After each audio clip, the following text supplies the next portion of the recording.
Good afternoon, foodies. Welcome to Foodies Live, streaming from the Sub-Zero Wolf Kitchen in Scottsdale, Arizona. I'm Beth Cochran, and this is Jeff Jones. We've also got Nico co-producing and Megan on camera too. And we're joined in the kitchen by Executive Chef David Viviano from the Westin Phoenix Downtown. And today he's going to be kind of talking about their Shop with a Chef series and cooking some all-local farmers market recipes. So without further ado, I'll kick it over to you and take it away. Perfect, thank you. Good afternoon, Foodies Live members and viewers. We're going to talk about, we have a package going on right now at the Westin Phoenix Downtown. It's called your Shop with a Chef package, and what we do is on Saturday, every Saturday till October 29th, you would meet with one of our chefs. Might be me, might be Chef Rita, might be Chef Edgar, and we're going to go with you to the farmers market. And we're going to find out what's the best in the season, and we're going to pick produce for the day. We're going to pick meats, different cheeses, whatever looks wonderful. And we're going to come back to the restaurant. We're going to make a 3-course meal for you, and we're going to sit down. We're going to eat it together, and we're going to talk about tips about how to cook at the farm. And one thing the Westin Phoenix Downtown just wants to stress is we cook with seasonality. We support local whenever possible, and I'm just going to kind of give you some tips on that and show you just some ways to cook at the farmers market. So on Saturday, I went to the Phoenix Downtown Farmers Market, and I got there a little late. I got there about 11:30, and they're going to close at noon. So I had a half hour to come up with a 3-course meal. So I'm going to show you what I came up with, and we're going to start with, I'm going to call it a farmers market gazpacho. So right here, I've got these beautiful tomatoes that I got from One Windmill Farms, and we'll start with these, and then I'll kind of tell you all about the other wonderful things that I found while I was at the farmers market. So luckily, we're at the corner of Central and Van Buren, and the market is just down the street from us, so we can go down there whenever we want and just pick up local fresh produce and just support our local farmers and support our local community. So what I'm doing now, you're just going to core out your tomatoes, and everything I'm doing today is just very, very simple. One thing I like to stress in my cooking is keep it simple. Just focus on seasonality, focus on fresh produce, sustainable meats, sustainable seafoods, and you're going to come out with a wonderful product. So I'm going to give you some tips about how to keep it very simple today. So we're coring out our tomatoes. One Windmill Farms is known for their tomatoes. Their tomatoes are wonderful. And all we're going to do, you want to make sure you get your grill on and get it nice and hot. And I've been doing this gazpacho for years. I call it a fire roasted gazpacho. So you'll take your tomatoes. We're just going to put them in a bowl here. And we're going to add a little bit of olive oil. Now, are these special tomatoes, Chef? Roma, heirloom tomatoes, anything that separates those? This is just like a standard vine-ripe tomato. We're coming towards the end of our season right now for tomatoes, so there wasn't a ton to pick from, but you'll see I do have some heirlooms next that I got from Cook Sky Farms, and it's some green zebras. I love green zebras. They're tart, have a nice texture to them, so it's going to balance really well with the gazpacho and just give a lot of different textures. Nice. So we've got our tomatoes going. Our grill's nice and hot. And we're going to put our tomatoes on now.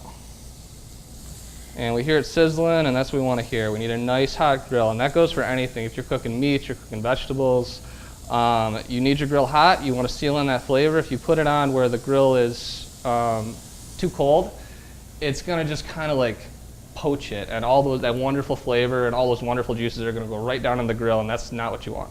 Oh, okay.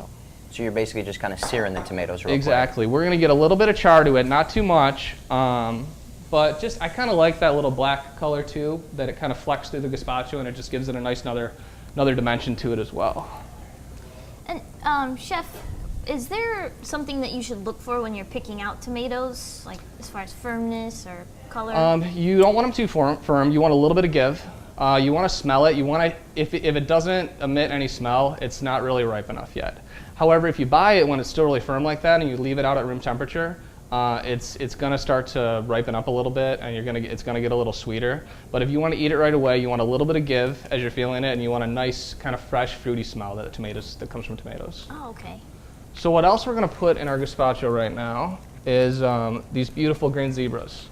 Probably one of my favorite tomatoes out there. It's got such a different texture than your normal tomato. It's very crunchy. And the tartness from it, I just think brings a really nice dimension. So we got these from Crooked Sky Farms, and then the last piece of produce we got was I got these beautiful cucumbers from Maya Farms. Oh, nice. And then We got an onion that I grabbed from One Mill Farms as well. So this is going to be the base of our gazpacho. We've got our tomatoes on the grill. We've got our green zebras, our cucumber, and our red onion. So while that is starting to grill up over there, I'm going to show you, basically all we're going to do is we're going to have seeded our cucumber, seeded and peeled, do a nice small dice. Same thing with our green zebra. We're going to do a nice small dice on that. And then our red onion, the same thing, just a nice small dice. So those are our ingredients there. While we're waiting on our tomatoes, I'm just going to kind of get ready to mix our gazpacho. Gazpacho is very simple. It's just a chilled soup. And it's just, to me, especially in the summer, it really exemplifies summer. It's just this fresh, wonderful tasting soup. Especially in Arizona, it's so hot, it's refreshing. It's just a nice, a nice change from, your normal hot soup. I don't know too many people in Arizona that want to have like a butternut squash soup, 110 degree heat. Now, as you're mixing all those ingredients, is there a ratio to the onions, to the tomatoes, and the cucumber that you're putting together? One thing, I kind of have in my head how much to put in there. When you look at recipes are always a guideline. If you love cucumbers, put more cucumbers in there. If you love green zebra tomatoes, put more green zebras in there. The onion you want to be careful with because that can overtake the power of it. But with this in particular, you're looking at probably 2 parts red tomato, 1 part green zebra, 1 part cucumber, and then maybe a half a part onion, if that makes sense. But it's more personal preference at this point. Yeah, exactly. And that's what I really try to stress when I do cooking classes is I can give you guys guidelines, but your palate's going to be different than mine. So if you like spicy, add more red pepper flake. If you love garlic, put a little more garlic in there. So just feel free to, especially the more you do the recipe, the more comfortable you're going to get with it. And then as you do it, you're going to know, okay, that came out great, but this time I wanted a little sweeter. I'm just going to add a pinch of sugar. And that also comes into play too with the seasonality of tomatoes, because when the tomatoes are in its peak season, they're going to be that wonderful sweet flavor. But right now they might not be as sweet as you'd expect because we're coming into the end of the season. Okay. So that's why a lot of times people look at recipes and then it doesn't come out exactly as they would have anticipated, but it's due to the seasonality of the food, or fish. All fish is going to taste different. All chicken's going to taste different. So it's just kind of a base. Now we're going to skip ahead a little bit. We've got some nice grill marks on here, and we probably want to char the back of our skin a little bit more, and then you can actually, once it's charred, just pull the skin right off. It'll kind of make the mouth feel a lot better. And all you're going to do, once it's ready, is you're going to put it in your blender. And I've got a very high-powered blender here, but any blender will work.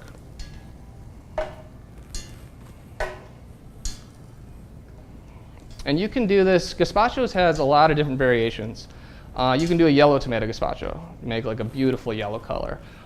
You can do a white gazpacho, which is predominantly green grapes and almonds, which is kind of a Spanish, more of a Spanish, gazpacho. The one I'm going to show you today, I'm not going to use bread as a thickener, but traditionally, you'll see gazpachos that are very smooth.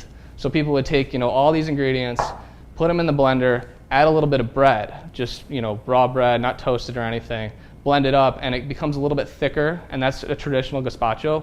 This one is just really fresh, and I'm going to blend this, and I'll kind of show you how it's going to turn out. So you got your tomatoes in there.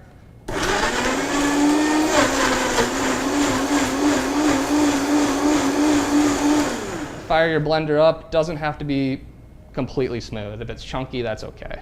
It's going to give you some texture. I did it earlier, so I have it all pureed for us here. Gazpacho is a cold soup, so this is hot right now. You want to cool it down. When it's cool, you'll add it to the other ingredients that we started with. Oh, okay. So just add these in here.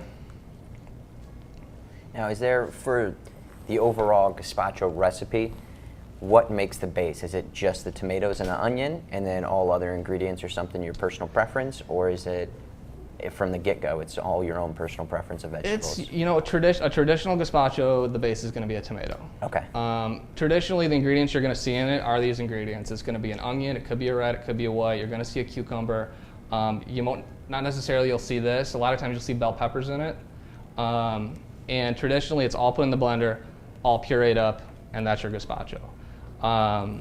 Like I said, I've done a yellow gazpacho before. I've done a green gazpacho, where the base is it's been a while, where it's cucumber and lettuce, which is okay. really tasty too. You can put like a little bit of crab on top, a little bit of like sour cream, some crab, some fresh cilantro. It's really refreshing. Yum. That So sounds awesome. there's lots of variations. As you get comfortable with it, you can kind of start playing around. And feel free to, you guys can, I'm sure I can leave like an email, shoot me an email, and I'll give you some recipes. I actually did years ago. I'm from Detroit, and I went to the farmers market in Detroit. It's called Eastern Market, big market, and I did a demo on gazpachos. So I taught how to do 4 different gazpachos throughout the day. Every half hour I did a different segment. So the same thing, it was like in the middle of summer. So right now what I'm gonna add is just a little bit of sherry vinegar. Now tomatoes are already pretty acidic, so you wanna be careful with your vinegar. You can use sherry, you can use red wine, you can use balsamic, you can use white balsamic. Whatever your preference is. I like sherry, it's really sharp. It kind of gives it that nice, it kind of reaffirms that nice tartness. Season your food, add a little bit of salt. I love red pepper flake, so I'm gonna put red pepper flake on there. I'm Italian, instead of salt and pepper on the table growing up, I had Parmesan cheese and red pepper flake. So I put red pepper flake on everything. A little bit of garlic. Now this is a fresh sauce, and we're putting fresh garlic in here, so just be very careful with it. If you put too much garlic in, it's going to overpower it. And a couple things with just adding, overt flavored ingredients like that. One thing chefs told me a long time ago, you can always add more, but you can never take away. Same thing with salt. You can always add more, you can never take away. Same thing with pepper. So just something to keep in mind. Let me grab a spatula here, and we're just going to kind of fold this all together. As you can see, it's kind of nice and chunky. That's exactly what we're looking for. This is just, I went to the market, I saw all these beautiful ingredients. I wanted to keep them as fresh as I could and just let all the flavors just kind of speak for themselves. So is that kind of what you're going to be doing with the Shop with a Chef Exactly. package? Is just whatever is at the market? Whatever's that in day? season. And as we're meeting with the guests that come to it too, we're going to talk about really how to make a meal out of going to the farmer's market. It can be tough because you get so overwhelmed. There's so many different fruits, so many different vegetables. They're all so beautiful. Like, where do you start? Where I start is you got to go in with a plan. Am I making chicken tonight? Am I making beef tonight? Am I going to find a protein at the market? Do I have this great piece of fish at home? So you start with your protein, and then I usually make a lap. I go through the whole farmer's market. I look at everything that's there. I look at prices. I taste samples. I start to get in my head what I'd like to do, and then I go back and I start grabbing products. So this is our gazpacho. Now we're not done. One important thing that a lot of people forget, taste the food. Don't just read the recipe. Don't rely on the recipe to make it right. Taste your food. So we're going to taste it. We're going to try to get a little bit of everything in here. A little more salt. We'll mix that in, and then I'm going to show you how you could plate it up if you're going to do it for a dinner party as well. Nice. Kind of mix that through. If you want it spicier, add a little more pepper. But I think we're looking pretty good right now. So what we're going to do next, I've got our little cup here. We're going to just ladle some of it in there.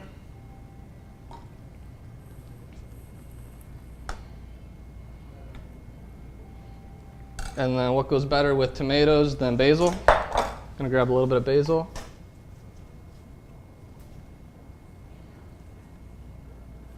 Basil you can grow at home too. It'll flourish really well, and you can just go out to your garden and grab a little bit. Then we're going to chiffonade it. So usually when I chiffonade, I stack it together like this. A lot of times when you see people chiffonade, they'll roll their basil up like this. Oh, yeah. Actually, when you roll it, you start to bruise it. And if you're going to try to save it in the fridge for a while, it's going to start to discolor. So you may have seen that. So when I chiffonade basil, I fold it lengthways. So just or horizontally. So that way you did one fold. Basil's a very delicate herb. And then you see people chiffonade a lot of times too, and they chiffonade very, very thin. You don't need to chiffonade at that thing, because if you chiffonade it very thin, it's going to turn brown. You got to make sure you have a very sharp knife. That's the other thing. Whenever you're working with herbs, very, very sharp knife's important. We'll put a little basil on top, and then get your favorite olive oil, and just put a little bit of olive oil around it, just to give it. We don't have any fat in here right now, so we want some fat to balance out all that acidity. And here's your gazpacho. This is our farmer's market gazpacho. It has 1 windmill tomatoes that were charred, our green zebras from Crooked Sky Farms, and then we have our cucumber from Maya Farms, and then just a little bit of fresh herbs. And then if you love Queen Creek olive oil, put it all over there, or You know, if you have a great Italian olive oil or Greek olive oil, it's your choice. So that's our first course. Looks amazing. All right, so let me clean up a little bit and we'll move on to the next course. Would you ever recommend, because I know you mentioned Queen Creek Olive Mill and they have all of those flavored olive oils, would you recommend a particular flavor in there? Oh, I'm trying to remember. Like, we've used, one of my favorite from them is, I'm Italian, so I'm gonna like the Tuscan blend. Yeah. I love the Tuscan blend. It's just very fruity. It's balanced. It's got a little bit of pepperiness to it. What have I used in the past? I want to say they may call it like a Mexican lime, which is really nice. Oh yeah, that was I great. can't remember if they have orange with the olive oil. I love like an orange flavored olive oil, and you can buy these olive oils and even flavor them yourself. You know, put like, if you get an orange olive oil, put a couple sprigs of thyme in there, put some red pepper flake in there. If you get a lemon, maybe put some oregano in there. So you can kind of add to it and just enhance it. But Okay. Queen Creek does a wonderful job, and just it's local. You know, keep the money in the community, and you know, get a good product because you know, it's all about supporting local. Definitely. All right, our next course we're gonna do is we're gonna do a grilled skirt steak, and we're gonna serve it with over here. We've got some Maya Farms arugula. Their greens are gorgeous. I don't know if you've ever used them, but every time I see their greens, I'm just amazed. They're just beautiful. It doesn't matter what time of the year. We're in September right now. It's been hot for months, and this arugula is still gorgeous. So what else we're gonna put in there is I found all these beautiful peppers. I think I got the red, the green, and the yellow from One Windmill. I got this purple heirloom from Crooked Sky, and then I got some corn from Crooked Sky. We're gonna make a little salad with the arugula, and we're gonna make a red wine shallot vinaigrette. So the first thing we're gonna get on, we have because it takes a little while, is we're gonna get our peppers going. And I'll just show you how to do a couple of them. Do the yellow and the green. All right, so you're at home, you can do it on a grill if you want, but even when I'm in the kitchen at work, I do it just right on the stovetop. So I have pretty seasoned hands, so I kind of put it on there when the flame's there, but you can put it on before. So you got your peppers, we're gonna char them. Just put it right on top of your flat top. Just let it burn, let it get charred. And what we're looking for eventually is it's gonna look like this. Oh wow. It's gonna be a beautiful char. We're gonna let these go, and then as we get, I'm gonna keep turning them, and then when we're getting ready to go to the next step, I'll teach you how you can clean these as well. I'll just kind of talk you through it. So the first thing we're gonna do is we're gonna get our steak going now. We're gonna grab our salt, we're gonna grab our pepper. I'm gonna give you my spiel about salt and pepper for the day. Don't buy iodized salt, buy kosher salt.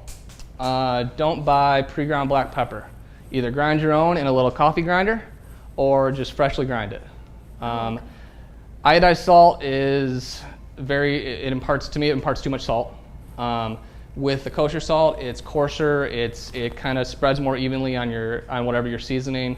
It's got that nice coarse crystal, so your salt starts to crystallize on your food as well. So you get kind of that nice charred flavor to it as well, or just nice caramelization. Also with your pepper, if you get the pre-ground pepper, to me it's just heat.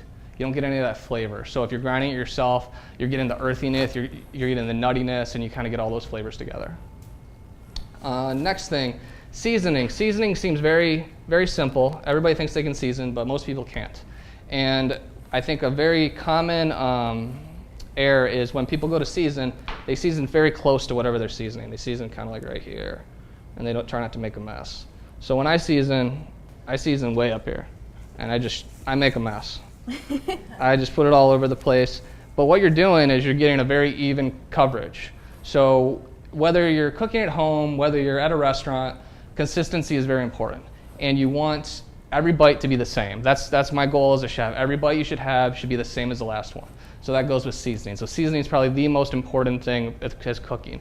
Sauteing, grilling, basic techniques, that's all important, but if you can't season your food properly, it doesn't matter. So we've got our salt on there. We've got a little bit of black pepper going, and then we're gonna get the other side.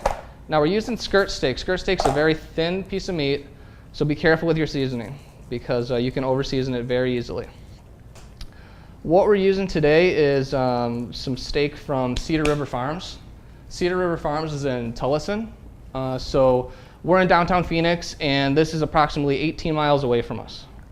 Now, is this skirt steak, is that a normal cut you'd see in like a grocery store and anybody could go kind of pick it up? Know where I see skirt steak a lot is when you go to like Ranch Market. It's very common in Latin American style cuisine, and the restaurant we run is Province, which is Latin inspired. So we use skirt steak, and it's become a very popular cut for us. You don't see it much. It's a wonderful cut if you've never had it. You'll see it, with Argentina grilling as well too. You see a lot of skirt steak. It's not going to taste like a filet mignon. It's not going to be nice and buttery and melt in your mouth. You're going to have to chew, and that's okay. Like I like to chew my meat. I like to have a little a toughness as I'm going through it. And it's not that it's tough, but as you're chewing, it's going to be this big, robust, beefy flavor, and it's something you're not going to get with a filet mignon. You might get a little bit of it from like a ribeye, but ribeye's fattier. This isn't as fatty. It's a little leaner, but really, really wonderful cut. Great to eat like we're going to do today. Really good with like if you're going to put it in an enchilada, if you're going to do tacos. Really good with that kind of stuff as well too. Okay. So as this is cooking, we're going to move on. I'm going to show you how to make a very simple vinaigrette. We'll check on our peppers too. It's becoming pretty charred. We could let it go a little more, but we'll just kind of turn it and let it go. That's looking good. They smell good. My wife hates peppers too, so I don't get to cook peppers really? at home. Yeah. I remember we were dating, and I made gumbo. Mm-hmm. And gumbo, it's a trinity. You got to do peppers, onions, and celery. So I made it, and gumbo came out great. She came home. I was all excited to show it for her. She took one bite. Done. Oh. her mom got the rest, so her mom was happy. Surprised it progressed to future dates. Oh, I can cook a lot of different things, so I made it up to her. All right, so another one of my pet peeves and something I always talk about is you go to the grocery store now and there's so many different kinds of dressings you can buy. And they're all pretty pricey, but you can make your own dressing at home very, very simply. And I'm going to show you how to make it. A basic dressing recipe or basic vinaigrette recipe is 1 part acid, which will be your vinegar. So right now we're going to use red wine vinegar. So we're going to put a little red wine vinegar in here to either 3 to 4 parts oil. Depends on how acidic you want your dressing. So we're going to add some more of our flavor in right now as well. We're going to put a little mustard in. And what mustard does, besides imparts flavor, is it's a natural emulsifier. So if we want to emulsify our vinaigrette, we can put a little bit of mustard in there, and it'll help us as we're starting to slowly add our oil. That just means that basically it's going to bind two Exactly. unmixable liquids together? Exactly. And that's one thing with, when you're making a vinaigrette that you need to be very careful of is, and it doesn't even matter. If you want it emulsified, that's great. If it breaks, it's going to taste the same. So don't get too caught up in it. At a restaurant, we want it emulsified because it's a better appearance. The presentation's nicer. But like I said, don't get too caught up. Let's take a look at our steak over here. I hear it sizzling away. We're doing okay. And like I said before, nice hot grill. You want to make sure it gets nice marks on it. We're going to leave it there. One error I see a lot when people are grilling or when people are cooking, they keep fidgeting with their seafood or their meat or whatever it is, and they don't give it enough time to cook. They don't give it enough time to caramelize. So right now we're just going to leave it alone. Just let it sizzle. We'll come back to it. So we've got our mustard, shallots, garlic, red wine vinegar. I'm going to grab us a whisk. And we're slowly going to add our oil. And we're just going to use a blended oil. It's canola oil and extra virgin olive oil. If you want to emulsify it, start out slow, and then just keep slowly adding. And does this go back to personal preference for the oil as opposed to like an olive oil or something? I recommend a blended oil, which we use in the restaurant, which is canola oil and olive oil. You can use, if you're making dressings, another thing is you want to use probably an extra virgin, but your extra virgin olive oil is a very sharp olivey flavor, so just remember that as you're making it. Okay. Another oil that you don't see as much that's great to make vinaigrettes with is grapeseed oil. Grapeseed oil really has a very neutral flavor, and if you have it in the house, it's also very good to cook with. The smoking point's very high. Oh, okay. Never knew that. Yep.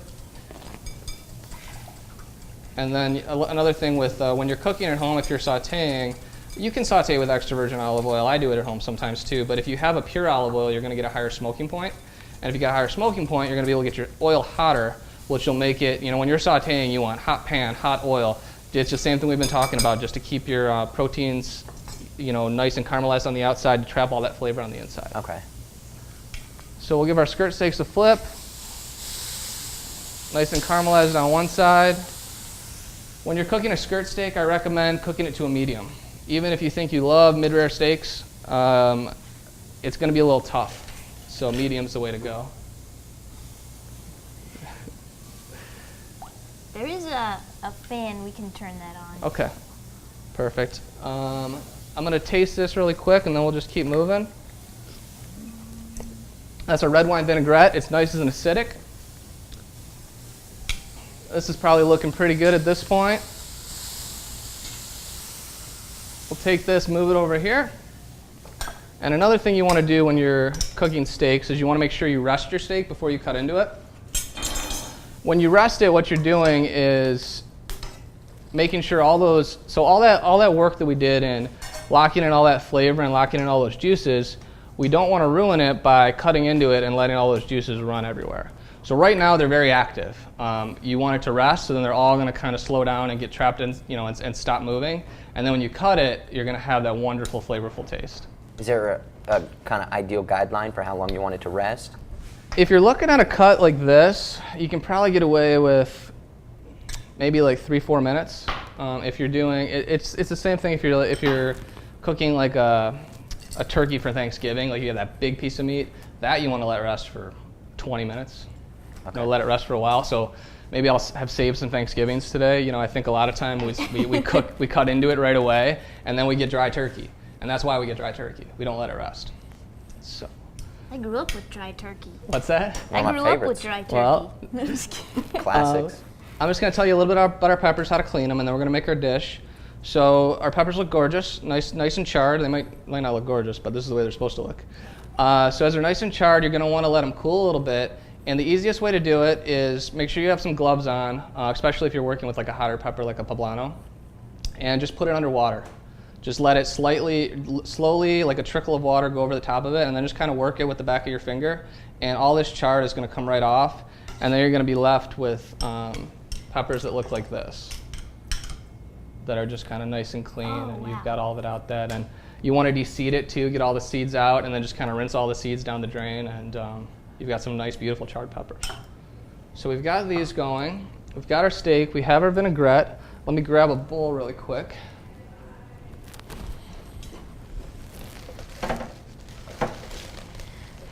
When you char it on the stovetop like that, does it bring out the heat from the seeds more? Or? If you do it up here, actually what it's going to do is it's going to tone down the heat.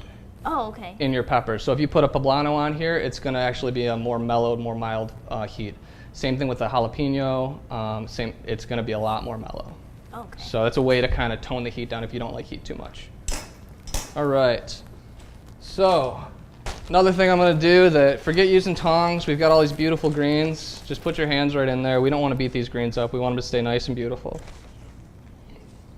My stepmom growing up used to get big bowls of lettuce and just put both of her hands in there and just stir everything around, and it's the way to do it. It kind of coats it very well, make sure your hands are clean, obviously. Here's some of the corn that we got from Crooked Sky Farms. What I love is raw corn. Just shuck it right off the cob and then put raw corn in your salad, and it's really tasty. Oh. Lots of crunch, good flavor. You don't need to cook it. We have our peppers, so we're doing a dish with steak. So roasted peppers go great with steak.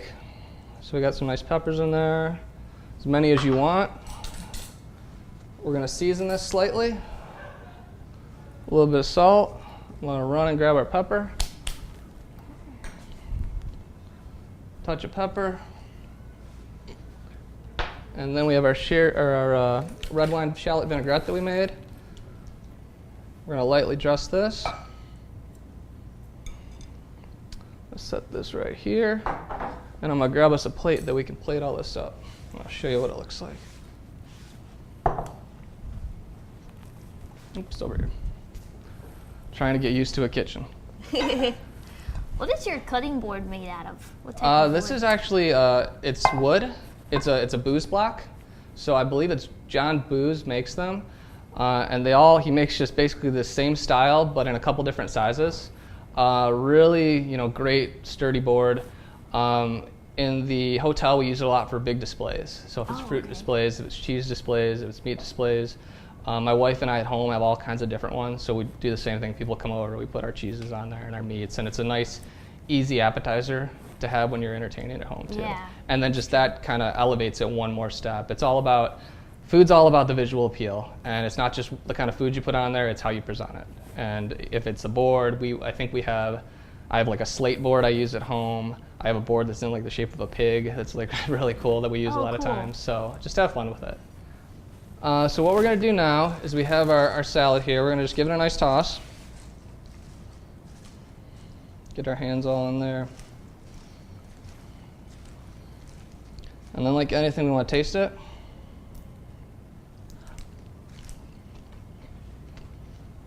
Needs a little more salt. And like I said, start light on your salt. You can always add more. And we're going to put a nice mound of our lettuce here. Get some of that beautiful corn and peppers on top. Very colorful. Well, that's the planning, especially in summer too. You get all these beautiful colors, and it's just figuring out how you can kind of show them off. We'll put our steak in front. And then we have our dressing. We have some nice shallots in here, so try to get maybe some shallots on there. You can put it right over your steak. Growing up, we ate our meat very simply. You don't need a big heavy sauce. This is good for you too. There's just some olive oil in there that's really nice and healthy for you as well. And that's your dish. That's Cedar River Farms skirt steak. We have Maya Farms arugula. We have some Crooked Sky corn on there. We have peppers from Crooked Sky and from One Windmill Farms, and a red wine shallot vinaigrette. So we've got our first course, we got our second course, we got time for one more. How quick is it? I can make it really quick. Okay, yeah, all right. Why not? We love a dessert. So it's hard to get 3 courses done in a half hour. I'm trying as fast as I can, but yeah. This one will make very simple for you. I'm going to show you the ingredients. We're not even going to cook it. I'm going to plate it up, and then you can try it at home. Always the best. Yeah. Simple. Exactly. So for me, I get to dessert, and I'm tired. I spent all this time making my first course. I spent all this time making my second course. I get to dessert, and I want it simple. So what we're doing today is we've got these beautiful, I'll show you over here, these beautiful pears that I picked up from One Mill Farms. I have an Anjou pear, a Bartlett pear, an Anjou pear, and a Seckel pear. So we're going to do a poached pear dessert, and I've got this honey from Absolutely Delightful Honey. It's a local Arizona honey. And all we're going to do, you're going to get your favorite bottle of either a Moscato or a Riesling. You're going to open it up. You're going to put it in a pot. You're going to add about 2 tablespoons of honey. You're going to take a vanilla bean. You're going to split it. You're going to scrape out the seeds. You're going to throw it in here. Oop, get in there. You're going to put some cinnamon sticks in there. You're going to take some ginger. I got a nice about 1-inch knob of ginger here. Kind of rough chop it. Throw it in there as well. Simple syrup. Simple syrup is 1 part sugar, 1 part water. Put it in a pot, bring it to a boil, and you have a simple sugar. So we'll put that in there as well. You're going to put your pear in here. We'll just toss one in here. Obviously you want to peel it, but we'll just put it in there for effect. You're going to get it on there. You're going to bring it to a light boil, probably about 15 to 20 minutes. As soon as it gets tender, it's done. You want to cool it off, and you're going to end up with some beautiful poached pears. And this will be a good way to kind of end your meal. We're going to do like a tasting of pears, so I have a little piece of each one. You can see right here, it came out really nice. I like to leave a little bit of the skin on top. I think it just kind of, makes it look pretty sharp. I'm going to put these in a circle. And my ice cream, I think, is back here. So by this time, if you want to put some whipped cream on here, put some whipped cream on here. We make ice cream in-house. We made a vanilla bean ice cream, but just go buy your favorite ice cream. And you can put a nice scoop right on top.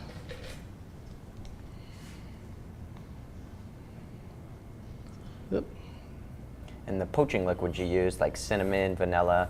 That's Yep. all something of preference. If you Yep. wanted to use some cardamom or anything like that. You can use cardamom, or another thing I've seen a lot is even if you want to put a little black peppercorn in there, Oh, wow. it kind of makes it spicy. So we've got our ice cream in there, and speaking of the poaching liquid, what you're going to want to do with the poaching liquid, once you take your pears out, is reduce it. So we're going to reduce it down to this nice syrup I have here. And you can kind of reserve it, just keep all your wonderful aromatics in there. And now you're going to take that, and you're going to drizzle it over the top of your dessert. And you can do it even like warm, so it's kind of a nice warm syrup. Oh, yum. Put it all over the top. Get your favorite nut. You know, Arizona is known for its pecans. I didn't have any in my pantry today, so we're using some nice walnuts. We'll just put a little bit of walnut on top. You can put granola, and there's your dessert. It's tasting of pears from One Windmill Farms with your favorite ice cream, and then your choice of toasted nuts. Looks amazing. So that is your meal, all from the Phoenix Farmers Market. I got it all this past Saturday. And we have 3 courses for you. Your gazpacho, we have a nice steak with a light salad because it's so hot for you. It's just nothing too substantial. And at the end, spoil yourself a little bit. Nice tasting of pears, 3 different kinds of pears. This will take you, like I said, a half hour to make. Put some ice cream on top, garnish with your favorite nuts, and you have just a beautiful meal to impress, even the highest gourmet person. So Excellent. So are you going to do 3 courses during the Shop with the Chef? Yep, 3 package? courses for $75. That includes just the whole experience of going to the market with us. So we would meet at 10 o'clock. We would go to the Phoenix Farmers Market. We would see what looks good for the day. And kind of like I just did this one, improvisationally or impromptu, we come up with a 3-course meal. We go back, we start you out with some appetizers to give us a little bit of time to prepare. And then we deliver your lunch, and you just kind of enjoy and see how to make a meal out of a farmer's market. Very cool. And when does it start again? We actually started this past weekend, every Saturday through October 29th. Oh, okay. Nice. Well, thank you again. No problem. This was amazing. I wish the Thank you. viewers could dig in. Definitely. And thank you guys for tuning in, and we'll be back next week, same time. And if you missed anything, just go to foodieslive.com and you can check the replays there. So thanks again, guys. See you next week. That's a little out of your league, don't you think? The whole salmon. You do have a backup plan, though, right? Like catering. Do they even like fish? Make your meals, even the ambitious ones, come out just right. You're actually enjoying this, aren't you? The power, finesse, and ease of Wolf cooking instruments Okay. leave no room for doubt. You've changed.